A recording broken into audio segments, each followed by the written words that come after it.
Hi, it's Charlie McAvoy from the Boston Bruins. Charlie McAvoy wins it in overtime! Watch as we take on the Tampa Bay Lightning in the 2026 NHL Stadium Series in Tampa. Catch all the action on Sunday, February 1st on ESPN. Visit NHL.com/Stadium Series for tickets and more information. That's NHL.com/Stadium Series. See you February 1st. The NHL Stadium Series is coming to the Sunshine State.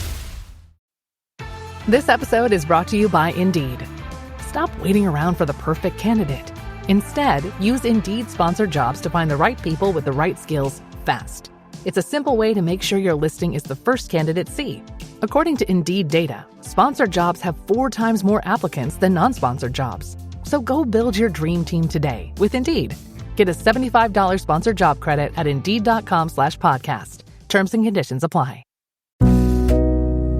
The world moves fast. Your workday, even faster. Pitching products, drafting reports, analyzing data. Microsoft 365 Copilot is your AI assistant for work. Built into Word, Excel, PowerPoint, and other Microsoft 365 apps you use.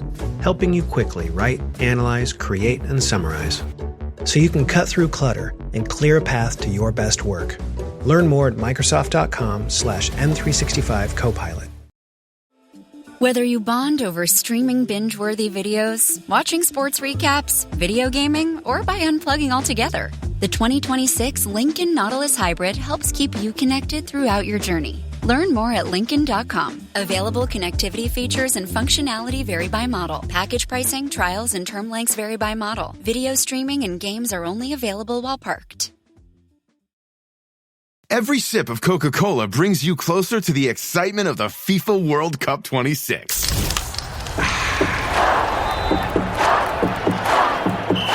Because nothing compares to the joy.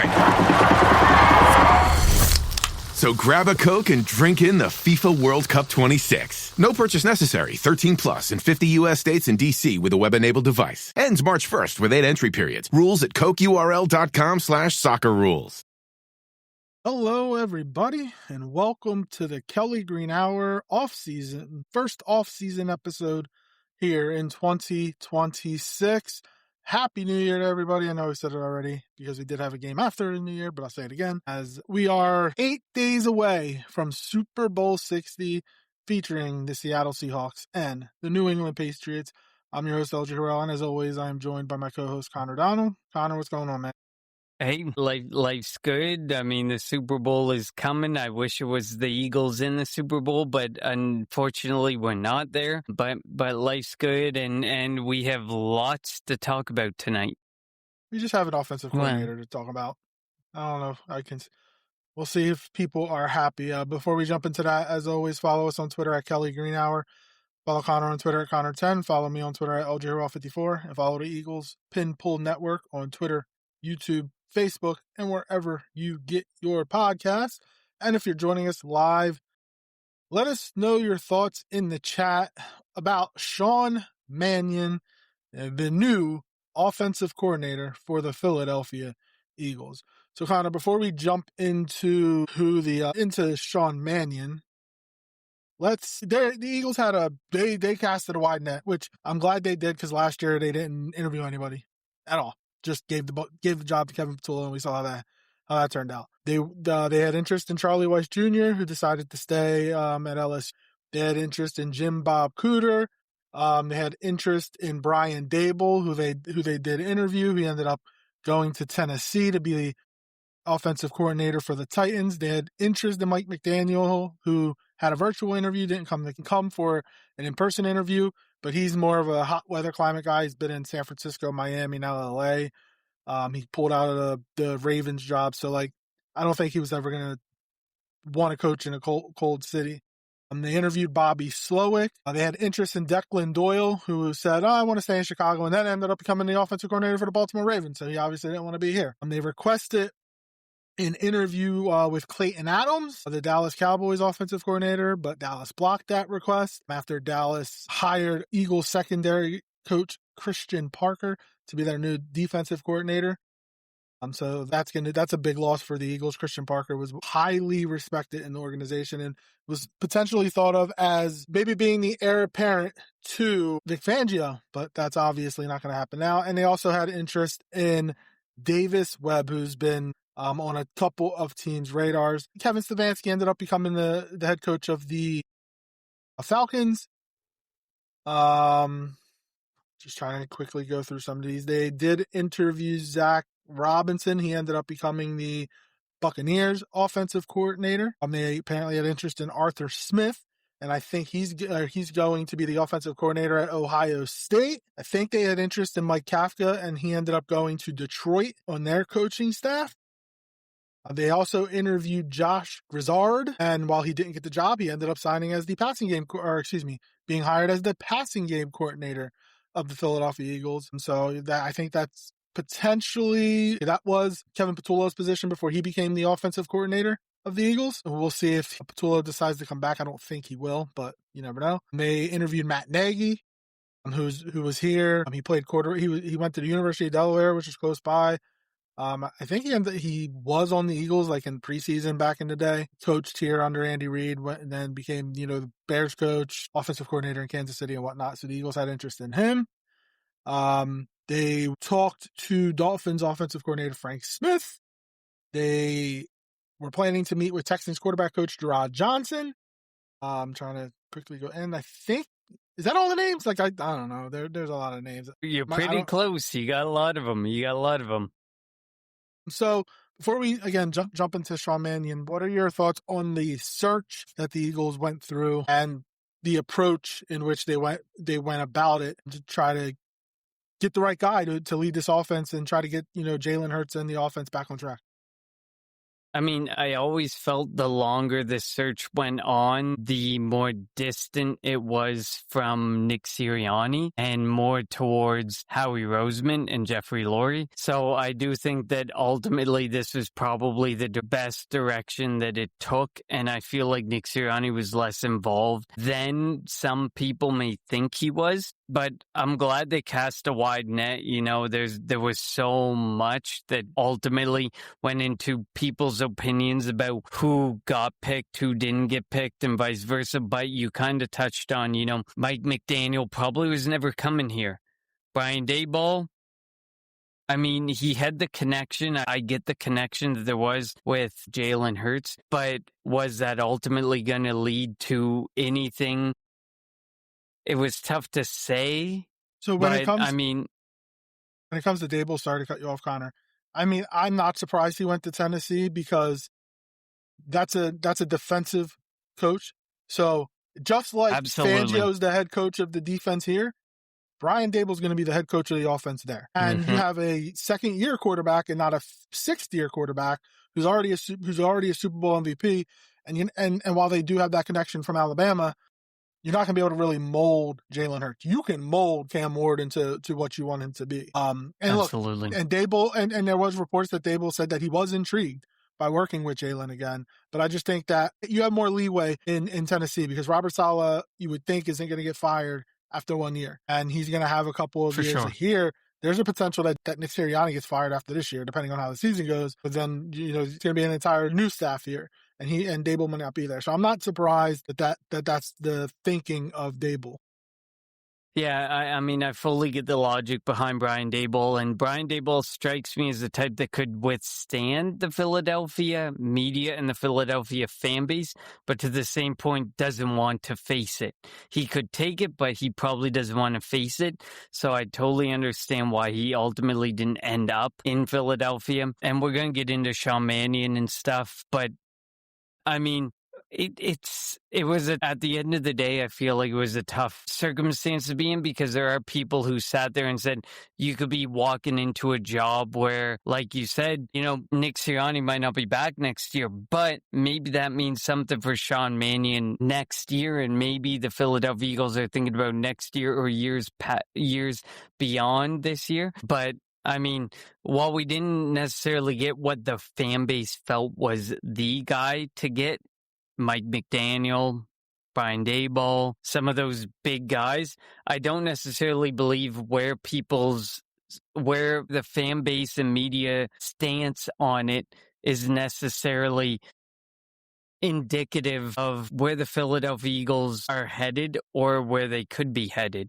I feel like there's a lot of people like, ESP literally went from this side to this side to this side to this side. So there's a lot of the Philadelphia fan base or Philadelphia media base who's going in multiple different directions just to get an opportunity to get some clicks. And then there's a lot of the Philadelphia, fan base in general that doesn't quite know what to think of Sean Mannion, but Sean Mannion is so highly regarded in Green Bay and is very highly regarded in a national media base versus the media base that we're looking at it from, which is the Philadelphia media base, which is not necessarily the best scope to take in the majority of circumstances. But, it's going to be interesting to see how things go this year and going forward.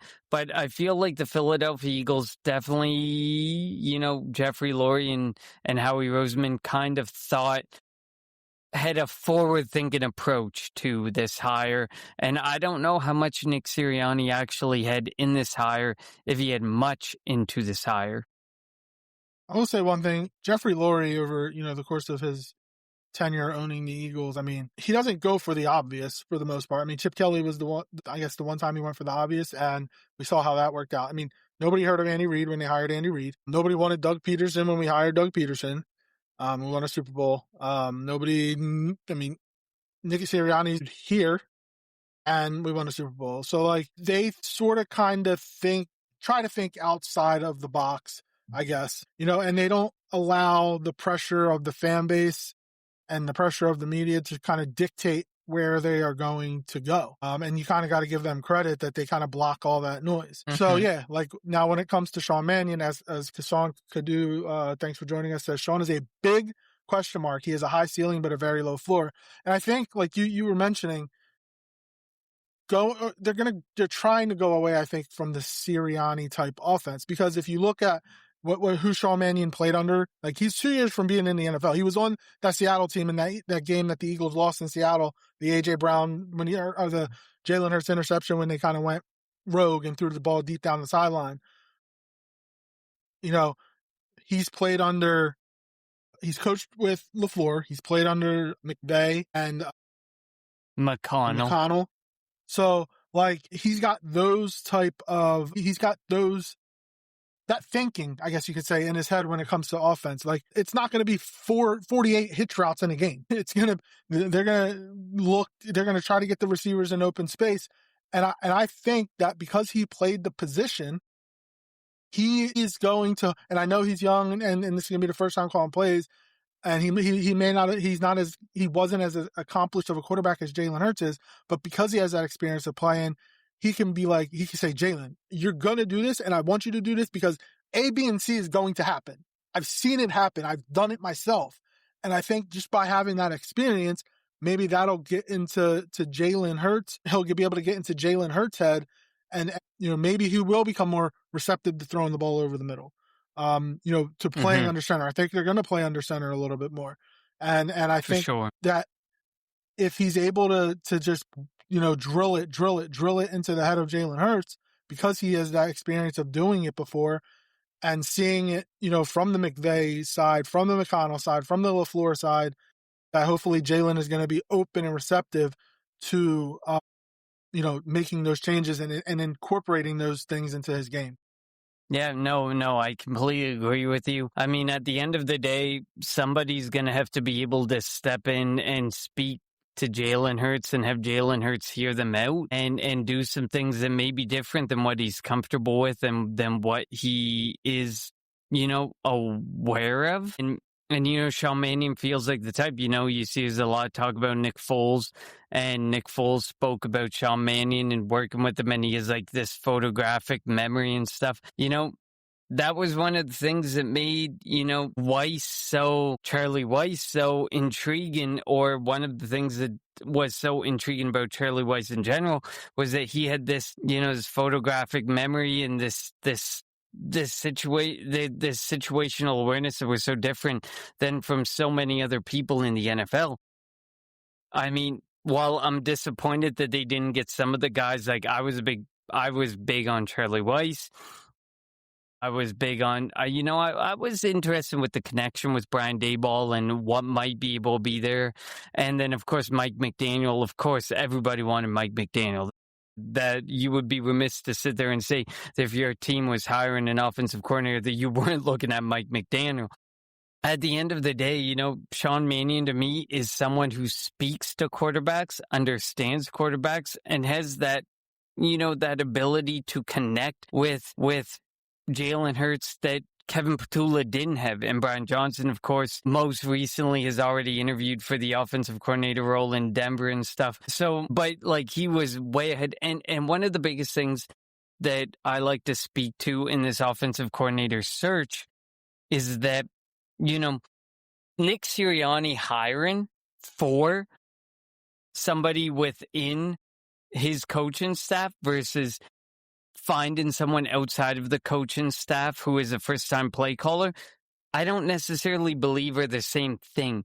There's a lot of people who believe there's this correlation between Nick Sirianni hiring within and the Philadelphia Eagles hiring outside, and that they're going to end up with the same success rate. And I don't necessarily believe that that's true. I don't necessarily believe that that's going to be true of Sean Mannion. Sean Mannion, I feel like we are taking advantage of an opportunity to get ahead of the curve when we usually were one of those ones. We could have easily taken Matt Nagy and patch jobbed this and seen what might have happened. But instead we went with Sean Mannion and Josh Grizzard and Sean Mannion are very different, have similar but different mindsets. But ultimately, to me, it feels like, we could have easily patch jobbed this, but we didn't patch job this. We went with a different mindset. We went the forward thinking mindset, and I'm very happy with the way that we approached this. Yeah, I mean, I'm happy they didn't kind of go with a retread in terms of the Jim Bob Cooter or the Matt Nagy. You kind of know what you're going to get with them. We don't really know. And look, a lot of teams aren't going to really. How are you going to game plan for a Sean Mannion offense? Because he's never done it before. Look, you can you can say, okay, it's going to be similar to Green Bay's or similar to Minnesota's or something like that. But he's going to want to put his own touches into it. So that should make things intriguing. I'm looking for. We're not going to see anything in preseason probably. Maybe now. You know what? We might actually see a little bit of something. I think we'll see Jalen Hurts play in the first preseason game or second preseason game. He won't play in all three. But there's that chance that could potentially happen because you can only get so much. Now obviously they're going to do some joint practices most likely, but you can only get so much in practice. So Brett Eclipse, thanks for joining us. He goes, it's not my first choice, but of the remaining candidates, I'm fine with the Mannion hire. Personally, I had two overarching priorities in the OC search: being play calling experience and the ability to bring structural change to the offense. Only guys who had both to me were Daboll and McDaniel. He's got a lot here. Once we lost the chance to get someone who offered both, I would prefer someone who can bring structural change over someone with play calling experience. And again, the offense that Mannion's coming from is way different than what Sirianni does. Now, will some of Sirianni's principles still be involved in offense? Yes. Obviously they don't want to turn the ball. I wish not, but we know it's some true. Principles. I'm not saying all of them. Just some principles. He does want to be he is going to want to be able to run the football, and that's going to be dependent on the offensive line. But that'll also depend. We know Devontae's going to be here. Is AJ going to be here? I hope he is here. I want AJ to be here, but we'll see how that goes. Dallas Goedert, or what are they going to do at tight end? Goddard's a free agent. I would like to, if they can, I would like to draft Kenyon Sadiq. But the Eagles are drafting 23rd. He's going to be a top 15 guy picked. So there, would potentially have to be maneuvering there. So it's obviously going to depend on the weapons you have around Jalen, Saquon, and Devontae. Again, I hope AJ Brown is here. I want AJ Brown here. And I do personally think that I think it would have been easier with an offensive coordinator who was proven, but having an offensive coordinator that's not going to have him run nothing but hitches, have him run a variety. When Kellen Moore was here, and again, the passing game wasn't great, but Devontae and AJ were running a bunch of different type of routes. They weren't running these same routes the entire game. There was that stat out there that the Eagles ran more hitches ran 300 more hitches than the Green Bay offense. Now, I know that that's going to be a different correlation because LaFleur was calling plays and not Mannion, but still, it's going to potentially look different. And again, like I mentioned, the principles, some of the principles that Sirianni, kind of his core values for the offense that he holds true, he's going to want in there, not turning the ball over. But I do think, I think one of the things that Sean Mannion's going to do with Jalen is don't be afraid to let it rip. Every quarterback turns the ball over. Like, if you don't give your receivers a chance, that's not how you're supposed to run offense. You don't want to just throw the ball out of bounds. And hopefully he cuts off the running to the right side of the field, like that the second down play in the playoff game, and then just throwing out of bounds. Because even Tanner McKee did that in the last regular season game. So I don't know if that was just what was being taught by Patullo. So I'm intrigued by some of the things that could come about. Yeah, I mean, says, there's a lot of people who talk about, like, they look at the West Coast, the Shrine Bowl, and how we ran the offense, and ultimately at the end of the day, how they run it in like an all-star game for some of the more senior players who are looking at going into the draft. It's a very different scope, but you can definitely tell that one of the things that I said or that I tweeted out there on Kelly Green Hour was like, Jalen Hurts would look really good looking play action bootleg and running a certain direction and throwing the ball a certain direction. And it looks like things could be very different. And I hope that they're very different for this offense. But I really like Sean Mannion. I really like, the concept of Sean Mannion and Josh Grizzard together. I think that the two of them can bring very, very different elements to this game, but at the same time, very positive elements and a step in the right direction for Jalen Hurts. Yeah, Brent Eclipse also says, and I kind of want to add to this, people also need to realize the talent on O isn't the same as before, especially with AJ and Dallas potentially leaving. To make up for the talent lost, they need schematic improvement, which Mannion can bring. And I agree with that. And like, if you think about it, it's going to change. All the money, or majority of the money right now is on the offense. That's going to change. Jalen Carter, Jordan Davis, maybe Nakobe Dean, maybe Nolan Smith, maybe Jalen Phillips, Quinyon Mitchell, Cooper DeJean.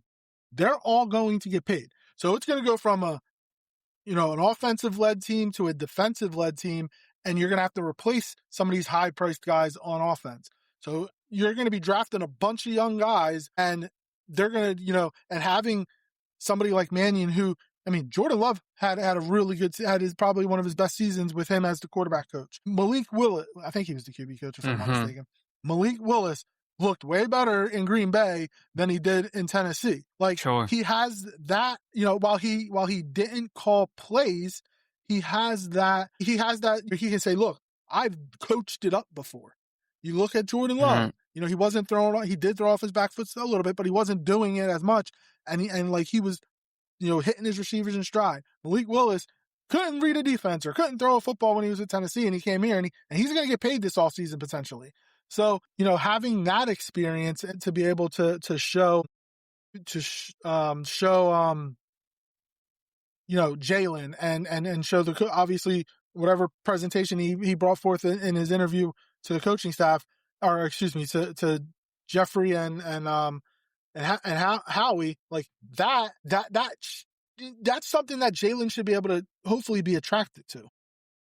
No, I agree. Like, the fact that, he was able to move Jordan Love to another level was really nice, but then the fact that he was able to take Malik Willis to a whole other level was just a absolutely different element to me. And I'm really interested to see what he can do, but I really think that, you need someone who can connect with Jalen Hurts, and hopefully, this isn't, number 6 and then moving on to the 7th offensive coordinator. And this is an opportunity to continue to grow for Jalen Hurts and find some different elements to the game that he hasn't been able to find yet with some of the offensive coordinators. Kevin Patullo absolutely was not a good hire or promotion. Brian Johnson probably was ahead of his time. He's obviously getting, some interviews now, and this is 2 years down the road. He's starting to get some interviews, but it's unfortunate because, some of these guys might have opportunities and might be able to, move on in the NFL. But at this point, Kevin Patullo was more of a best friend to Nick Sirianni and just didn't work. And that it's unfortunate for Kevin Patullo. And I feel like Kevin Patullo and the way that fans reacted to him and the media reacted to him is probably why some people may have been more cognizant of the idea of, I don't know if I want to go to Philadelphia. I don't know if I'd be to the extent that, that some people think that, the egging of his house created this whole scheme or this idea that, no, you don't want to go in Philadelphia because they egged his house or whatever. But I feel like there is a different mindset to coming to Philadelphia. And the fact that somebody is willing, like Sean Mannion, to take that shot, to take that chance, to take that opportunity and know that, there's some risk going to this. I really feel like that's a good thing for someone willing to take that shot and to take that opportunity and come here and try, and hopefully they succeed, and hopefully there's a chance, there's people who said and spoke to, maybe why would anyone want to come here when Nick Sirianni might be, a coach who might be at the end of his tenure. This could be it, as much as we love him and respect him, and the fact that how good he has done from a statistical standpoint. This could be the end of his road, and people are like, and there's some people who sit there and they're like, whoa, maybe this is the end for him. So why would I want to come here when at the end of this season, I might not even have a job, but maybe there's a chance that Sean Mannion might be the one that gets the job at the end of all of this. I mean, you can also think about the positives, where Shane Steichen and Kellen Moore got head coaching positions. Exactly. And I think that the hiring of Josh Grizzard. Now, actually, before I get to that, the big question becomes, say the offense goes to be a top 5 offense, Jalen in the MVP conversation, and like they're scoring 28, 29 points a game and not the 21, 22 points that they scored this year. Like, Mannion's going to get head coaching. Obviously, it would depend on how the season ends, but like, would Jeff and Howie keep Mannion over Sirianni if the offense, like if Jalen is bringing Josh Grizzard in kind of a safety blanket? Because if Mannion gets the offense going, he gets the head coaching job, then Grizzard's going to be working with Mannion, you would assume, as the passing game coordinator, on the offensive coaching staff this year, and then Grizzard can just move right into the offensive coordinator position. You know what I mean? Like, and again, it's going to suck because Jalen will have another ear in his, another voice in his ear. But like, this could be and again, this is where your coach. And again, I'm fine with Sirianni being a CEO coach, but this is where your head coach not being good at calling plays kind of bites you in the butt, because you're gonna have to replace the offensive coordinator every year if you're successful, because they're going to get hired, or every year if they're not successful, because the offensive coordinator is going to be scapegoated out, like Brian Johnson and Kevin Patullo. No, I agree. Like, at the end of the day, you have guys who have gone on to succeed in this role, and you have had guys who have gone on to not succeed in this role, like Kevin Patullo and Brian Johnson, who've had to go on and find other roles and try and find a different avenue to finding success in the NFL. So I agree with you. You could end up on either end of this, but to me, it feels like Sean Mannion, if he finds great success, but we don't win a Super Bowl, at least you find an avenue to get out from under Nick Sirianni, or an avenue to say, you know what, we want to move on with Sean Mannion because look what he did. But, the circumstance of the season ended a specific way that we didn't see with Brian Johnson, or that we didn't see with Nick or Kevin Patullo. But we can at least understand that moving on from Nick Sirianni makes sense. It's going to be so difficult to understand at the end of the day if, has Nick Sirianni given up a lot of what he said he would give up, or if he didn't give up what he said he was going to give up. And I think that that's going to end up being how this offense looks. If this offense looks extremely different, it doesn't matter to me if Jalen Hurts plays in the first preseason game or any preseason game or not. To me, if this offense looks very different than what it did last season, I know that he gave up what he said he was going to give up. Yeah, I mean, that's going to be the interesting part. Like, does Mannion, even though he doesn't have the experience, does he have full autonomy, which everybody says like that's what they were telling their offensive coordinator candidates, at least Dable and McDaniel. So that's going to be interesting, like how that relationship works. Which makes me wonder, LJ, do you think the Josh Grizzard hiring is a Sean Mannion move or a Howie Roseman and Jeffrey Lurie move, and it's all Howie these Roseman. two guys, it's all Jeffrey Lurie and Howie Roseman. Let's be honest. So you think at least it's disconnected from Nick Sirianni, is what you're saying? I mean, Sirianni was in the room, but he was in the corner of the room during these interviews. Let's be honest. For sure. I know. I agree. So let's get to some more of these comments. The Sirianni scheme has always been relying on talent alone. He even said in his opening presser, unless every unit is playing perfect, it doesn't work. He also said, remember, 2 years ago, I think it was, they were asking him, how can you fix the offense? And he's like, if I had the answers, I would fix it. Or if I knew how to fix it, I would fix it. I can't believe the head coach who's an offensive guy said that. But yeah, that's like, I'm surprised he didn't get fired after that comment, honestly. And then Hurts Goat says, I hope they draft O-line and get Max Klein. Well, they are definitely Max Clare. They're definitely going to draft O-line early because who knows what's going on with Lane Johnson. And obviously Tyler Steen's not that good at right guard. So they need to get younger, obviously, with Johnson's going to be 37 and Steen's not good, and the injuries to Juergens and Dickerson. So they're definitely going to address O-line. That's not even going to be in that. But to me, that's what makes me think like people are overreacting, and Jason Kelce kind of spoke to it. Are people overreacting to the Landon Dickerson? Well, I mean, I sat there and said week in and week out that people are overreacting to Landon Dickerson and the injury. I think he should never have been out there week one, never should have been out there beyond by week 3 or week 4. If he had never touched a field, that was the proper approach to take, but he never took it. They never took it. I feel like that was the approach there. But, the fact that Jason Kelce spoke to that was massive to me. But we'll see where things go. I know we got a lot of comments on the offensive line. Adams Exploit says, hello, LJ and Connor, thermostat at 70 and wearing sweatpants and a hoodie here, LJ. Yeah, this is not me. I'm not wearing those sweatpants and hoodies, but LJ is. I got a hoodie on, but I like wearing hoodies. Fiscally responsible, financial geniuses, monetary magicians. These are things people say about drivers who switch their car insurance to Progressive and save hundreds. Because Progressive offers discounts for paying in full, owning a home, and more. Plus, you can count on their great customer service to help when you need it, so your dollar goes a long way. Visit Progressive.com to see if you could save on car insurance. Progressive Casualty Insurance Company and Affiliates. Potential savings will vary. Not available in all states or situations. New Year, same extra value meals at McDonald's. So now get 2 snack wraps, plus fries, and a medium soft drink for just $8. For limited time only. Prices and participation may vary. Prices may be higher in Hawaii, Alaska, and California, and for delivery. Support for this show and the Fans First Sports Network comes from Strong Coffee Company.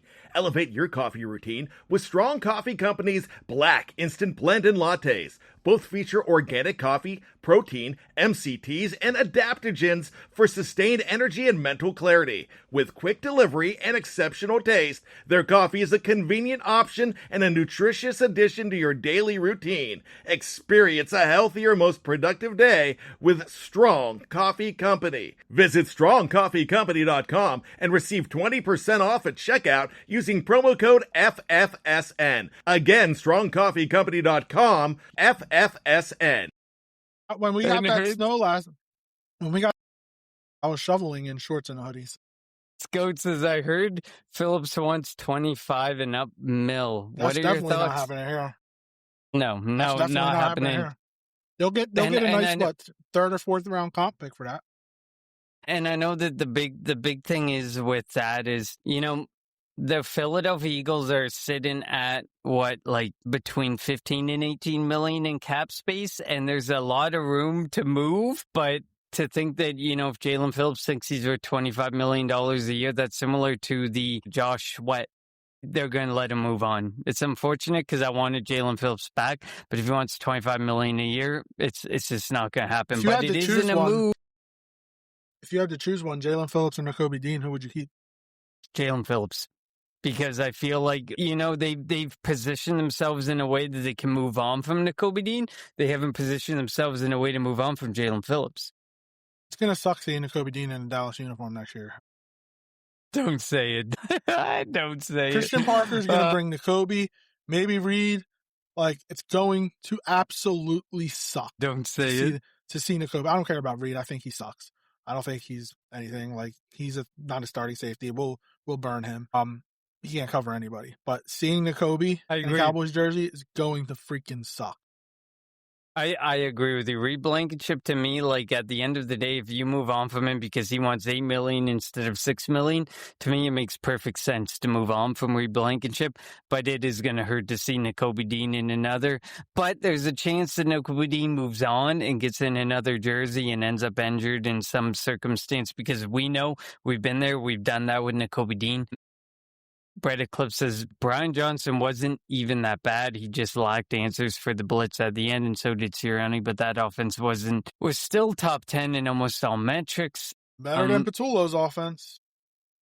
Mannion could potentially stay if teams believe he's too early in his coaching career to become a head coach. Hard to see a team hire guy who's only been a coach at. I don't know. I mean, and I get it. McVay was a coach for more than 3 years, I think, because he was with Washington, before he got the Rams job. But if teams kind of want to get ahead of the curve and they feel like if he gets this offense moving in the right direction, they'll take that chance. Maybe they'll give him some leeway. You want to have an offense. Most teams want to have an offensive coach, and depending on what your quarterback situation is, depending on what the quarterback situation is, maybe he can work with them, and the organization will give Mannion some leeway to be able to, kind of, if he were to go to get a head coaching position, get the offense going and get the team in the right direction. No, I agree. I agree with you. And here we got some more comments. Eagles need to fix the O-line in the draft. I feel like there's an overreaction to Caden Proctor. I want to draft Caden Proctor. But I agree, but I feel like there's I feel like we need to start looking at the right tackle position. I feel like you need to accept that there's a reality that, whether it's this year, whether it's this offseason, whether it's next season, it doesn't matter. Lane Johnson's moving on eventually, so you kind of have to make a decision on that. I know that we're going to get into this further down the road, but this prospect that the Eagles need to fix the O-line, and there's this grotesque offensive line fix that needs to happen. I was saying this since well early in the season, and you can vouch for me, LJ, that I stood by that Landon Dickerson was not in the right position. I stood by that Cam Jurgens was not in the right position. I feel like they were both very much injured. I thought that it was insane that Landon Dickerson was coming back that first week of the season. Why force him back that first week of the season? It didn't make any sense. Cam Jurgens with the back injury, and then you brought it up, and I've thrown it out there on our Twitter. The prospect of Cam Jurgens moving to guard might make sense because at center but at the end of the day, at center, there's a lot more stress on your back. Does it make sense to have Cam Jurgens there? If Cam Jurgens isn't in the right frame of mind, in the right, prospect from, a physical standpoint, would it not make sense to move him to the right guard? Because at the end of the day, Tyler Steen is one of the easiest releases. I think he's worth a $1.25 million gain on the salary cap if they move on from Tyler Steen. To me, if you can find a way to move on from Tyler Steen, makes perfect sense to me, especially Cam Jurgens. To me, the move on doesn't make sense this year, but it makes sense next season.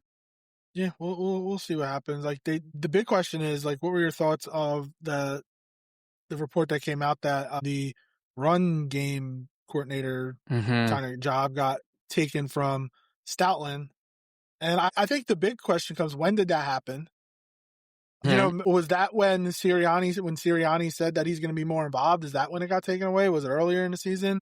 Because that's kind of, obviously nothing came out of NovaCare with that happening. I don't know if that had any impact on how obviously the health of the offensive line had an impact, but I don't know if that had any impact on how the running game, play or how what running game fared throughout the season.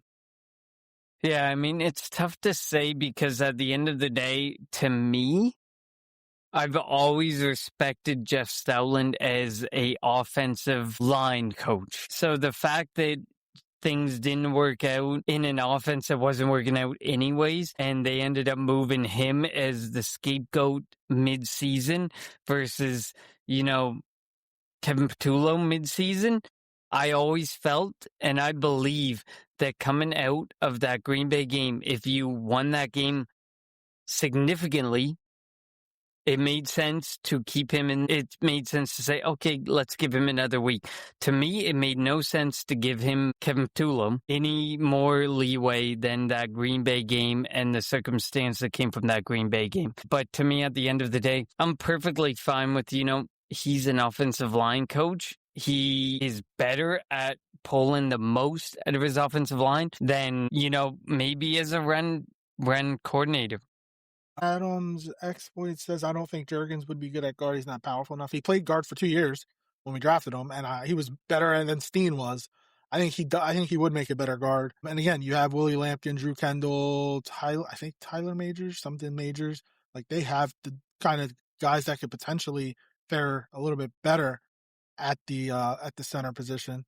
Brett Eclipse says, injuries are fair excuse for bad O-line play, but why assume that's getting better? Dickerson had injury coming out of college, and Jurgens is recovering from a back injury, which can be tricky. I'm not assuming. I mean, obviously they could just be done. The injuries could, but they're not playing. They didn't play into February this year. They get an extra month, and hopefully, like, instead of waiting, if surgeries are needed, instead of waiting until May, June, whatever to do it, maybe they get it done early so that they have a longer rehab process. I do expect Dickerson to be better. Like, I think Dickerson is going to be healthier coming into this season. Jurgens obviously is the bigger question. Like, yeah. I don't know how he made the Pro Bowl. He's agree, not a Pro Bowler. Agree. He was not a Pro Bowler this year. No, the fact that, Jason Kelsey spoke to Landon Dickerson in a specific way, and now Cam Jurgens in a specific way, to me speaks volumes. The fact, like, he knows Landon Dickerson can improve, can be in a better situation, was not in a good situation, and we kind of spoke to it leading up to why force him into a week 1 or week 2 when you could give him some more time to get into it. But Cam Jurgens, to me, is the biggest concern. But the good thing is, Dickerson and Jurgens both have very favorable outs at the end of this season that they can work with if one or the other or both do not work or fare the way that they expect them to. Brett Eclipse says, I've seen a theory that the move on from Stoutland as a run game coordinator might have to do with the Eagles wanting to run under center more, which Stout historically doesn't really do. And you know that they're going to do that, I think, more. At least I believe they're going to do that more with Mannion calling plays. I mean, Green Bay did that a lot. So you'd expect, and I do think that Jalen is going to be receptive and more open to, these changes. I mean, he's got, one thing I do like, and a report came out, like, he wasn't involved in these meetings for offensive coordinator. And while you want your quarterback to be comfortable, I don't think he really should have. Like, they need to get away, obviously, go away from what they were doing, not running the same 3 routes every game for every receiver. Like, they needed to get away from that. And I'm hoping that just going with Mannion, who's not, his offense is going to be nothing like what Sirianni came here with. And bringing Grizzard, and, like, well, I get that Tampa's offense kind of wasn't good last year, but I mean, Mike Evans missed a lot of time. Bucky Irvin missed a lot of time. Like, they had a bunch of injuries. It was all of them. It was Godwin. It was Mbuke. It was Mike Evans. There was so many injuries that caused them to miss time. And there's a lot of people like, ESP for namesake who kind of spoke to, well, look at this 2024 versus 2025. But you have to speak to, there's a significant difference between, there's a lot of injuries here versus injuries there. And, I feel like a guy like Ibuke can be so much like Devontae Smith, And I feel like he had so much success and that can be found. And then like a guy like Jalen McMillan, like you can look at McMillan or Evans and Ibuka and look at AJ Brown and you can look at Devontae Smith and you can find so many different elements in that offense with those two guys and the type of offense that you can run with those two guys. Yeah, I mean, there's going to be some similarities there, and again, I mentioned it earlier. It seems like they're moving away from Sirianni, like the type of offense that Sirianni has been running. I hope so. Try something different. I hope so. And hopefully a little bit more creative. Brad Clips, the hitch route rate early next season will be very telling about who's really controlling the offense between Hurts, Sirianni, and Mannion. Packers were 31st in hitch rate. Yeah, like that will be, and obviously, the understanding fan base that the Philadelphia Eagles are, we have to understand and be cool with that. It's not going to look pretty early, probably, because this is should potentially be different than what we've been doing the last 5 years. So don't think, the first game against whoever it's going to be, don't think that the Eagles are going to go out there and throw for 350 yards and put up 40 points. It's not going to happen, most likely. So kind of be prepared that it's going to be like, I was listening to, but I feel like that's the thing with Jalen Hurts is you have to accept that you're not going to be a team that throws for 300 passing yards night in and night out. Like I feel like that's the biggest stance, and I feel like that's the biggest circumstance that some fans put into this. Is like, you have to understand that Jalen Hurts plays a specific offense, and you hope that Sean Mannion and Josh Grizzard play an offense that favors to him. And there's a lot of teams, a lot of this fan base who feels like, they're just of this belief that like you're going to force Jalen Hurts to throw the ball. And that's not necessarily how he is, but hopefully you can find a balance between we wanted him to run the ball more this season. It didn't work. We were struggling to find a way to make it work, but hopefully there's a way that you can find a balance this season. Zach's points. ESP should be covering football overseas, not American football. NFL. He's an idiot. I hate him so much. He's like the hiring of Mannion means that Sirianni and Jalen have even more power. No, the reason why we're hiring another offensive coordinator is because Sirianni can't call plays. You moron. Reddit Clip says, I don't care if there are goose earlier on. I just want it to look different than the goose last year. I do not want to see clear outs and receivers running to a spot and just turning around. I 1000% agree with you. And I do think it'll be different. Jalen or, AJ, if hopefully AJ's here, AJ will be, in motion more. Or AJ will be running across the field more. And Devontae, the same thing. So I do agree it will be different. All right. So before we finish up, Connor, on a scale of 1 to 10, rate the hire of Sean Mannion. Oof, Sean Mannion. I mean, it's difficult because, there's a lot of people who are going to sit there and feel like, who are going to try to conflate the idea of, Sean Mannion, first-time play caller, Ryan Johnson, Ken Petula, first-time play caller, and the promotions that they have. I'm going to go with a 8.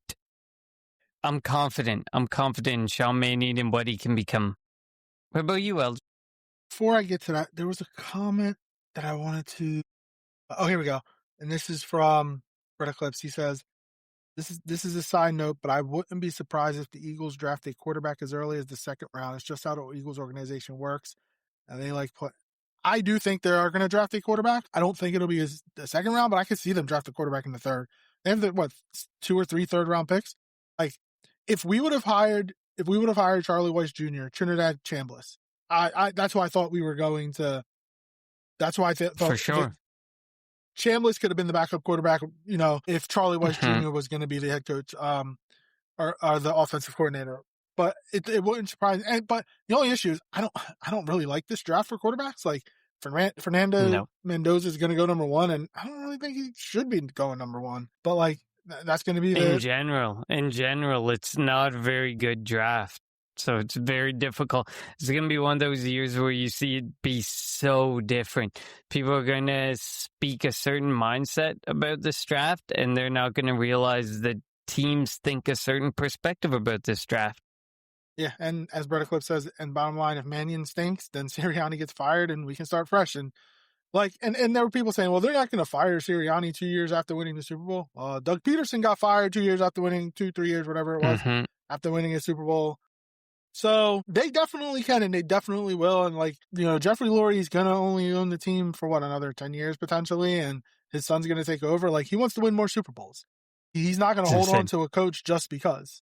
Yeah, exactly. But at the end of the day, it's going to be the family that continues to tone this team's where they go, how they decide to go is going to be very intriguing. So my rating, I didn't forget. I'm going to give him a 5. I like it's a different direction. It's nobody expected it, but he's different than Sirianni. We think he's different than Sirianni, and where he played and kind of as a backup quarterback, he kind of been training himself for this, and he's used to kind of coaching up the quarterback. So I'm hoping that he can get Jalen more comfortable in with the passing game under center, over the middle, and all that. So I'm gonna go 5 for right now. All right, what's next? When's free agency? Isn't that in as soon as the Super Bowl's over, we'll do looking at all the free agents and who should stay or who should go, and we'll move on from there. We'll find some good shows. Yeah, we'll figure it out. Obviously follow some our guests. Follow our Twitter page at Kelly Green Hour for any information about when we will be on. Adam's Exploit says 6 out of 10, but the best OCs turned them down or got head coaching jobs.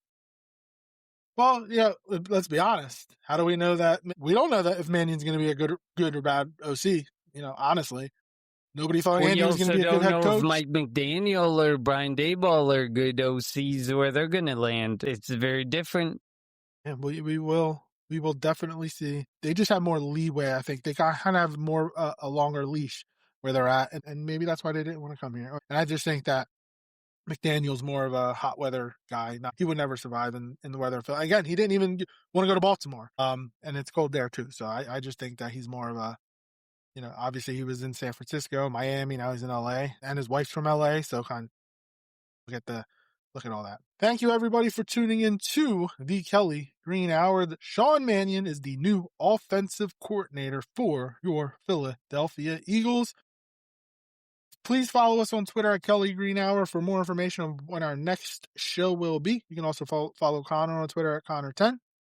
And follow me on Twitter at LJ Harrell. And also follow the Eagles Pinpool Network on Twitter, YouTube, Facebook, and wherever you get your podcasts at Eagles Pinpool Network.